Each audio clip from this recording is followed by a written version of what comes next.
કઠલાલના સરખેજમાં થયેલ હત્યાના આરોપીને ગણતરીના કલાકોમાં ઝડપી પાડતી કઠલાલ પોલીસ। હત્યા કર્યા બાદ શૈલેષ રાજસ્થાનના આબુમાં ભાગી ગયો હતો।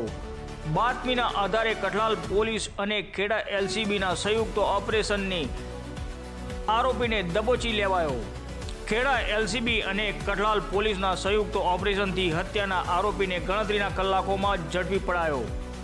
વિધવાના હત્યારાને આબુથી ઝડપી પાડ્યો। આરોપીએ વચ્ચે રહી એક વ્યક્તિને વ્યાજે રૂપિયા આપ્યા હતા। વિધવા વારંવાર ઉઘરાણી કરતા શૈલેષે ગળું કાપી ખેલ ખત્મ કરી નાખ્યો હતો। આરોપીને કોર્ટમાં રજૂ કરતા 3 દિવસના રિમાન્ડ મંજૂર કર્યા। રિપોર્ટર પ્રવીણસિંહ સોલંકી, ખેડા, કઠલાલ।